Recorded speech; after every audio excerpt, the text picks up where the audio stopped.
बहुत कथा सोल्लव। धर्म विश्वास नहीं विवेक है। एक बुढ़िया बहुत बीमार थी।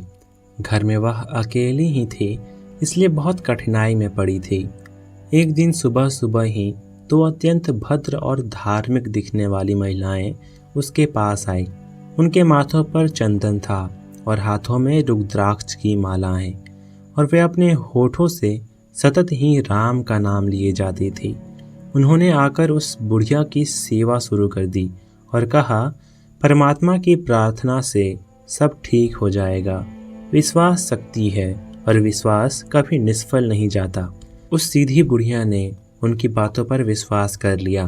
फिर वह अकेली थी और अकेला व्यक्ति किसी पर विश्वास करना चाहता है, और वह पीड़ा में थी, और पीड़ा में मनुष्य का मन सहज ही विश्वासी हो जाता है। उन अपरिचित महिलाओं ने दिन भर उसकी सेवा और दिन भर की धार्मिक बातों के कारण बुढ़िया का विश्वास और भी बढ़ गया। फिर रात्रि में उन महिलाओं के निर्देशानुसार वह एक चादर ओढ़कर भूमि पर लेटी, ताकि उसके स्वास्थ्य के लिए परमात्मा से प्रार्थना की जा सके। धूप जलाई गई, सुगंध छिड़की गई और एक महिला उसके सिर पर हाथ रखकर अबूझ मंत्रों का उच्चारण करने लगी।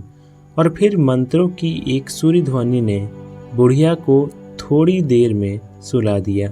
आधी रात को उसकी नींद खुली। घर में अंधकार था। उसने दिया जलाया तो पाया कि वे अपरिचित महिलाएं न मालूम कब की चली गई। घर के द्वार खुले पड़े हैं और उसकी तिजोरी भी टूटी पड़ी है। विश्वास अवश्य ही फलदायी हुआ था, बुढ़िया को तो नहीं, लेकिन उन धूर्त महिलाओं को।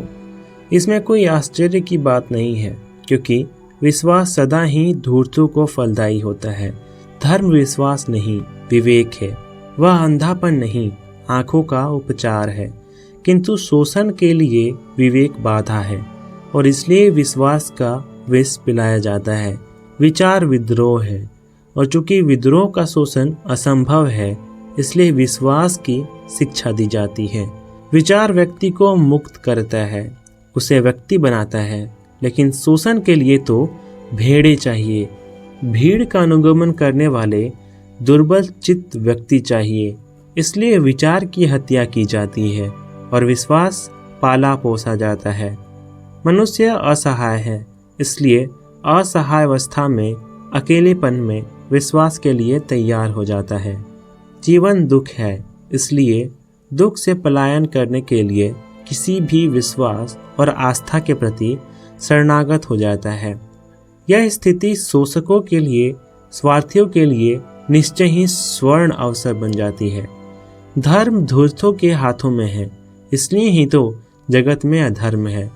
धर्म की जब तक विश्वास से मुक्ति नहीं होगी, तब तक वास्तविक धर्म का जन्म नहीं हो सकता है।